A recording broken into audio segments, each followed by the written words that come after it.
رفیق قادری عرض کر رہا ہوں۔ ایصال ثواب کے بارے میں گفتگو ہو رہی تھی، تو اس پر ذرا روشنی ڈالیے گا کہ اس میں کیا اس کے تفصیلات ہیں۔ میں اگر آپ کا سوال صحیح سمجھ سکا ہوں تو قرآن مجید کی سورہ نجم میں اللہ تعالیٰ نے جو بتایا ہے کہ انسان کو وہی کچھ ملتا ہے جس کی وہ کوشش کرتا ہے، تو اگر یہی واقعہ ہے تو پھر ہمارے ہاں جو ایصال ثواب کا رائج تصور ہے اس کی کیا حقیقت ہے؟ کیا میں صحیح سمجھ سکا ہوں آپ کا سوال؟ بالکل صحیح فرمایا جی دیکھیے، دین کے حوالے سے جب بھی کبھی کسی سوال کے بارے میں تردد پیدا ہو تو سب سے پہلا کام جو کرنا چاہیے وہ یہ کہ دین کا جو مجموعی فریم ورک ہے اس فریم ورک کو دریافت کرنے کی کوشش کرنی چاہیے۔ یہ دنیا کے ہر معاملے میں ہوتا ہے کہ کہیں پر بھی آپ کو اپلیکیشن میں، اطلاق میں، اجزاء میں کسی چیز پر کوئی تردد، کوئی ابہام، کوئی سوال پیدا ہو جاتا ہے۔ یہ طب کے اندر بھی ہوتا ہے، یہ سیاست کے اندر بھی ہوتا ہے، عدالتوں میں جائیں تو قانونی، آئینی، دستوری بحثوں میں بھی ہو جاتا ہے کہ کسی جز کے اندر آپ تردد کا اظہار کرتے ہیں، بات سمجھ میں نہیں آ رہی ہوتی، تو اس میں جو پہلا مرحلہ ہوتا ہے بات کو سمجھنے کا وہ یہ ہوتا ہے کہ دیکھا جائے کہ مجموعی فریم ورک کیا ہے، وہ 4 کارنرز کیا ہیں جس کے اندر رہ کر ہم نے اس بات کو سمجھنا ہے، جس کی روشنی میں ہم نے اس تردد کو دور کرنا ہے۔ تو انسان کو اعمال کا نتیجہ یا اعمال کا ایصال ہوگا، یہ بات اپنی ذات میں کوئی انڈیپینڈنٹ منفرد بات نہیں ہے، بلکہ یہ خدا کی اسکیم سے جڑی ہوئی بات ہے۔ اللہ تعالیٰ نے چونکہ لوگوں کو دنیا میں بھیجا ہے تو بھیجنے کے بعد اس کی ایک گرینڈ اسکیم ہے، اس اسکیم کو جب تک ہم نہیں سمجھیں گے اس وقت تک یہ بات نہیں سمجھی جا سکتی کہ انسان کے مرنے کے بعد بھی کیا اعمال کا ایصال اس تک ہو سکتا ہے، ثواب اس تک پہنچ سکتا ہے یا نہیں پہنچ سکتا۔ تو قرآن مجید کے مطالعے سے یہ بات سامنے آتی ہے کہ اللہ تعالیٰ کی گرینڈ اسکیم دنیا میں بھیجنے کو یہ ہے کہ وہ ہر شخص کا انڈیپینڈنٹ انڈیویجول امتحان لینا چاہتا ہے، اور اس دنیا میں اس نے فرد کو عقل بھی دی ہے، صلاحیت بھی دی ہے، ارادہ بھی دیا ہے، اختیار بھی دیا ہے۔ اسی لیے دیا ہے کہ وہ شخص اپنے ذاتی امتحان کو اپنی بساط، اپنی صلاحیت کی حد تک بروئے کار لے کر آئے۔ یہ بھی اللہ تعالیٰ نے بتا دیا ہے کہ اس دنیا میں جو میں نے امتحان تمہیں درپیش کیا ہے اس میں تمہارے علم کے مطابق تم سے معاملہ کروں گا، لیبلوکم فیما آتاکم، اس چیز کے بارے میں سوال کروں گا جو علم تمہیں دیا۔ یہ بھی اس لیے کہا کیونکہ جواب بندے نے دینا ہے، فرد نے دینا ہے۔ پھر اللہ تعالیٰ نے ہمیں یہ بتایا ہے کہ قیامت کے دن وَلَقَدْ جِئْتُمُونَ فُرَادَا، تم میں سے ہر شخص میرے پاس اکیلا اکیلا آئے گا، تنہا تنہا آئے گا۔ تو گویا اس دنیا میں ہمارا امتحان کوئی قومی امتحان نہیں ہے، کوئی قبائلی امتحان نہیں ہے، کسی مجموعی جتھے یا گروہ یا تنظیم کا امتحان نہیں ہے، بلکہ ہر فرد کا انڈیپینڈنٹ اکیلا تنہا امتحان ہے۔ اگر یہ انڈیپینڈنٹ تنہا امتحان ہے تو اگلا سوال یہ پیدا ہوتا ہے کہ امتحان گاہ کیا ہے جس میں امتحان درپیش ہوگا؟ تو اللہ تعالیٰ نے بتا دیا کہ امتحان گاہ یہ دنیا ہے۔ جب تک اس دنیا میں تم ہو تو تمہارا امتحان ہوگا، اور امتحان میں تم نے جو چیز اختیار کرنی ہے وہ تمہارے ارادے اور اختیار اور شعور پر مبنی ہے، لہٰذا شعور چلا گیا تو امتحان ختم ہو گیا، اور دنیا ختم ہو گئی تو امتحان ختم ہو گیا۔ اسی کو بتایا ہے رسول اللہ صلی اللہ علیہ وسلم نے بھی کہ وہ شخص جو مجنون ہو جاتا ہے، جس کے پاس عقل نہیں رہتی، وہ پھر دین کے احکام کا مکلف اور مخاطب بھی نہیں رہتا۔ تو اللہ تعالیٰ نے یہ بات واضح کر دی ہے کہ ہر شخص جو دنیا میں ارادہ، اختیار، شعور رکھتا ہے، اس کے نتیجے میں کوئی عمل پیدا ہوتا ہے، اس پر جزا و سزا ہوگی، اس کو ثواب ملے گا یا اس کا اس تک وبال پہنچے گا۔ اسی کو قرآن مجید نے باقی جگہوں پر بھی بیان کیا ہے اور یہ بتایا ہے کہ وَلَا تَزِرُ وَازِرَةٌ وِزْرَ أُخْرَى، کوئی کسی کا بوجھ نہیں اٹھائے گا، ہر شخص جو خود کمائے گا وہی اس تک پہنچے گا۔ تو ہمارے دین کے اندر یہ بات طے کر دی گئی ہے کہ اس دنیا میں انسان ہے جس کا عمل اس کے نتیجے پر اثر انداز ہوگا۔ اگر ایسا نہ ہو تو پھر خدا کی جو مجموعی اسکیم ہے وہ تلپٹ ہو جاتی ہے، اس کے تار و پود بکھر جاتے ہیں۔ اس لیے کہ اگر کوئی دوسرا شخص میرے معاملے میں مداخلت کر رہا ہے تو اس کا مطلب یہ ہے کہ معاملہ انصاف پر مبنی نہیں ہے، معاملے کے اندر قسط نہیں ہے، معاملے کے اندر اللہ تعالیٰ نے جو برابری رکھی ہے وہ نہیں ہے۔ تو اصول میں سب سے پہلے اس بات کو سمجھ لیں کہ دنیا میں میرا تنہا انڈیپینڈنٹ اکیلا امتحان ہے. اس امتحان میں نے اپنی صلاحیت کو بروئے کار لانا ہے، اپنے ارادے اور اختیار سے عمل کو پیدا کرنا ہے. اس عمل کا اتصال ہے جو میرے اوپر ہوگا، اچھائی کی صورت میں بھی برائی کی صورت میں بھی. اب اگلی بات یہ پیدا ہوئی کہ کچھ اعمال ہوتے ہیں جو آدمی براہ راست کرتا ہے، اور کچھ اعمال ایسے ہوتے ہیں جو بالواسطہ کرتا ہے، یعنی انڈائریکٹ کر رہا ہوتا ہے، اس کا امپیکٹ انڈائریکٹ ہوتا ہے. مثال کے طور پہ میں نے ایک سبیل لگائی کسی جگہ کے اوپر، اور میں اس کے بعد دنیا سے رخصت ہو گیا. اب ارادہ تو میں نے کیا تھا، انیشیٹو میری جانب سے تھا، لیکن میں موجود نہیں ہوں. تو اب اس میں سوال یہ پیدا ہوتا ہے کہ میرے ارادے کے نتیجے میں عمل برقرار ہے، تو کیا اس عمل کا اثر میرے تک ہوگا یا نہیں ہوگا؟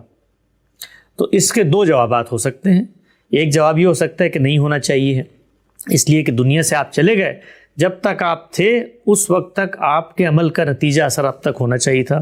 ایک دوسرا جواب بھی ہو سکتا ہے، اور وہ جواب بھی عقلی جواب ہے، اور اس سے جو خدا کی مجموعی اسکیم ہے اس پہ کوئی اثر نہیں پڑتا. وہ یہ ہے کہ چونکہ انیشیٹو میں نے لیا تھا، ارادہ میں نے کیا تھا، اور میرا عمل ہے جو دنیا میں جاری ہے، اور عمل بھی میں نے ایسا کیا کہ وہ میرے مرنے سے ختم نہیں ہو گیا، بلکہ اس کے اندر ایک دوام ہے، ایک استمرار ہے، ایک کنٹینیوشن ہے، تو اس عمل کا اجر مجھے ملتا رہنا چاہیے ہے. یہ دونوں جوابات ہیں. رسول اللہ صلی اللہ علیہ وسلم سے جب پوچھا گیا تو انہوں نے اس دوسرے جواب کی تائید فرمائی، اور آپ نے فرمایا کہ 3 چیزیں ہیں جو آدمی کے مرنے کے بعد ختم ہو جاتی ہیں سوائے یہ 3 اقدامات اس کے. پہلا کیا تھا کہ اس نے اس نوعیت کا کوئی علم پیدا کیا ہو جو لوگوں کو فائدہ پہنچاتا ہو. دیکھیں، علم بھی اصل میں آپ کی جانب سے ایک انیشیٹو ہوتا ہے، برائی بھی ایک انیشیٹو ہوتا ہے.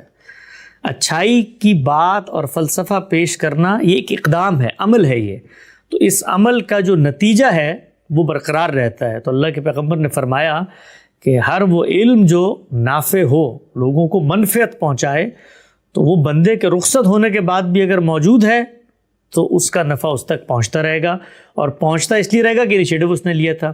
دوسری چیز آپ صلی اللہ علیہ وسلم نے بتائی کہ کوئی ایسا کام جو صدقہ جاریہ کی نوعیت کا ہو، یعنی وہ کام آپ نے کر دیا، جس طرح سبیل لگا دی، جس طرح کوئی مسافر خانہ آپ کھول کے چلے گئے اور اس کے وسائل کا بندوبست کر دیا، تو وہ بھی چلتا رہے گا.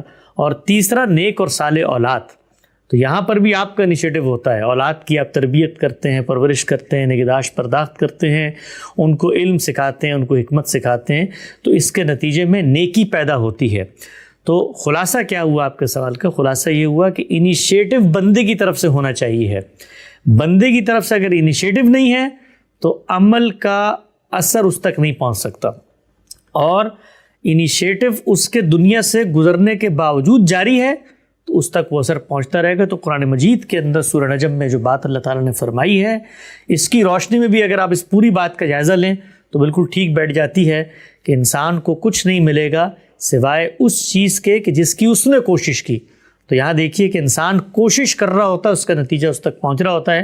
لیکن ہمارے ہاں بالعموم جو ایصال ثواب کے نام پر مختلف بدعات رائج ہیں، ان کو بدعت ہی کہنا چاہیے، اس لیے کہ دین کے اندر کوئی بھی دینی عمل جب تک مشروع نہ ہو اس کو شروع نہیں کیا جا سکتا. تو ہمارے ہاں یہ جب لوگ مر جاتے ہیں، لوگوں کے لیے قرآن مجید پڑھ کے لوگ بخش رہے ہوتے ہیں، اسی طریقے سے ان کے نام پر مختلف کنویں کھود رہے ہیں. پوری زندگی خود تو توفیق نہیں ہوئی، اللہ تعالیٰ نے مال و زر دیا تھا کہ حج پہ کبھی چلے جائیں، اور اب رخصت ہونے کے بعد دادا جی اور ابا جان کے لیے لوگ حج ادا کر رہے ہیں. حج میں بھی دیکھیے کہ خاتون نے رسول اللہ صلی اللہ علیہ وسلم سے پوچھا کہ میں کسی اور کے لیے حج کرنا چاہتی ہوں، تو آپ صلی اللہ علیہ وسلم نے دیکھیے نفسیاتی لحاظ سے اس کی تسکین و منع نہیں فرمایا کہ کر لو، کیونکہ نفلی عبادت کے طور پہ بھی آپ کر سکتے ہیں، لیکن ساتھ ہی فرما دیا کہ اجر تمہیں ملے گا، اس کو نہیں ملے گا، اجر تمہیں ملے گا. تو انیشیٹو بندے کی طرف سے ہو، دنیا سے رخصت ہو جائے تو ایصال ہوتا رہے گا. انیشیٹو نہ ہو تو دنیا میں ہو یا رخصت ہو جائے کوئی تعلق نہیں اس سے پیدا ہو سکتا. اور اگر کوئی شخص اس طرح کے تصورات کو مانتا ہے تو آپ دیکھیے کہ پورے دین کی جو اسکیم ہے وہ اس سے تلپٹ ہو جاتی ہے. یہ گویا ایسے ہی ہے کہ ایک شخص نے تو کچھ نہیں کیا، لیکن ہمارے دین میں گویا پیچھے سے کسی نے رشوت دے کے اس کے اعمال نامے کے اندر نیکیاں بھر دیں. اللہ کے ہاں قائم بالقسط رہنے کی صفت ہے، تو اس صفت کے منافی کوئی بھی کام نہیں ہو سکتا. لیکن اگر کوئی دعا کر لے کسی مرنے والے کے حوالے سے، دعا کر سکتا ہے تو کیا اس کا بھی ثواب اللہ تعالیٰ دے گا؟ جی، طارق صاحب نے جو سوال پوچھا ہے کہ کوئی شخص کسی دوسرے کے لیے دعا کر دیتا ہے، تو دعا جو ہے وہ کوئی ثواب اور گناہ کی چیز نہیں ہوتی. دعا تو اللہ کی بارگاہ میں درخواست ہوتی ہے. آدمی اپنے عجز کا، اپنے تذلل کا، اپنے عبودیت کا اظہار کرتے ہوئے اللہ کی بارگاہ میں ایک درخواست رکھتا ہے کہ پروردگار عالم، میں بندہ ہوں اور میں یہ درخواست کر رہا ہوں. تو دعا سے نہ کوئی ثواب ملتا ہے، نہ کوئی اور چیز ہوتی ہے. دعا تو درخواست ہوتی ہے.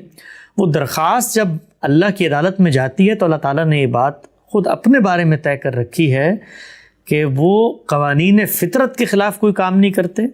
اسی طریقے سے جو کچھ ان کے وعدے ہیں، جو ان کی سنن ہے، وہ اس کے خلاف بھی کوئی کام نہیں کرتے. تو دعا میں کرتا ہوں، کرنے کے بعد اللہ تعالیٰ کی بارگاہ میں جائے گی تو اللہ اپنے اصولوں کے مطابق اس کو کیٹر کر لیں گے. اگر تو میں نے دعا یہ کی ہے کہ یا اللہ یہ بندہ بڑا ظالم تھا، بڑا جابر تھا، تو اس کو معاف فرما، تو اگر اللہ تعالیٰ اس کو معاف فرما دیتے ہیں تو اللہ کی مرضی ہے. ورنہ اللہ تعالیٰ تو یہ کہتے ہیں کہ ہر جابر کا ہار کا ہم برا انجام کریں گے وہاں پر. اس طرح میں اللہ تعالیٰ سے دعا کروں کہ جی اس نے بڑی لوگوں کی ایک تلفی کی ہے، اس پہ درگزر کا معاملہ فرما، تو اس کے بارے میں وہ طے کر چکے ہیں کہ بھی بندوں کے حقوق تو بندے معاف کریں گے تو معاف کروں گا. تو دعا جو ہے وہ کسی قاعدے کلیے پہ قبول ہوتی ہے، کسی قاعدے کلیے پہ رد ہوتی ہے. اس کا گناہ اور ثواب سے کوئی تعلق نہیں ہوتا. تو اس کا مطلب یہ ہو گیا اگر ہم تلاوت کرتے ہیں ہمیں ثواب ملے گا، ہم دعا مانگ سکتے ہیں، ہم روزہ رکھتے ہیں ہمیں اس کا ثواب ملے گا، ہم کسی کے لیے دعا کر سکتے ہیں، ہم کسی کو کھانا کھلاتے ہیں ہمیں ثواب ملے گا، ہم کسی کے لیے صرف دعا کر سکتے ہیں بس. جی ہاں، اس پر ایک بات میں عرض کر دوں، اتنی عبادات ہیں، ان کے ساتھ یہ ثواب کی باتیں لاحق کر لی گئی. پورے قرآن مجید کو پڑھ جائیں، کہیں پر اللہ تعالیٰ نے کہا ہے کہ نماز پڑھو تو اتنا ثواب ملے گا، روزہ رکھو تو اتنا ثواب ملے گا. پروردگار عالم کے ساتھ جو ہمارا تعلق ہے وہ 3 جہات سے ہوتا ہے. پہلی پرستش کی جہت ہے، وہ ہمارا اگر خالق ہے، ہم مخلوق ہے، ہمارے بنانے والا ہے، تو ہم اس سے اپنے تعلق کا اظہار کریں گے. اس سے نماز وجود میں آتی ہے، اس کا ثواب سے کوئی تعلق نہیں ہے. اسی طرح سے ہم اس کی اطاعت کرتے ہیں. اگر وہ حی و قیوم خدا ہے تو کوئی حکم صادر کرے گا، ہم اس کے آگے سر تسلیم ہم کریں گے. اس کی علامت روزہ ہوتی ہے. اور تیسری یہ ہے کہ اس کے کوئی تقاضے ہم سے پیدا ہوں گے تو ہم اس کی راہ میں سیکریفائس کریں گے. اس سے نظر کی عبادات پیدا ہوتی ہیں، جیسے حج ہے، جیسے قربانی ہے. ثواب اور نیکی کے کام قرآن مجید نے بتایا ہے کہ وہ لوگوں کی مدد کرنا ہے، بھوکوں کو کھانا کھلانا ہے. تو یہ چیزیں ہوتی ہیں. ہمارے یہاں بڑی غلط فہمی ہے کہ جی آپ نے نمازیں پڑھ لی تو اتنا ثواب مل جائے گا. آپ پورے قرآن مجید کو پڑھ جائیں، کہیں پر اللہ تعالیٰ نے بتایا کہ آپ نے نماز پڑھ لی تو آپ کو ثواب. نماز ایک ضرورت سے پیدا ہوتی ہے، وہ خالق اور بندے کے درمیان جو عبد اور معبود کا تعلق ہے اس کا مظہر ہے نماز. روزہ اطاعت کا مظہر ہے. باقی عبادات کو بھی آپ دیکھ لیں تو نیکی اور خیر کے کام تو یہ ہوتے ہیں، کسی قرضدار کا قرض اتارنا، مسافر کی مدد کرنا، کسی یتیم کی کفالت کرنا، کسی بھوکے کو کھانا کھلانا، لوگوں میں سلام عام کرنا، یہ ہے نیکی ثواب کے کام. تو جو شخص اس کام کرے گا، اگر اس کا انیشیٹو ہے تو اس کو ثواب ملے گا، اگر اس کا انیشیٹو نہیں ہے تو اس کو نہیں ملے گا.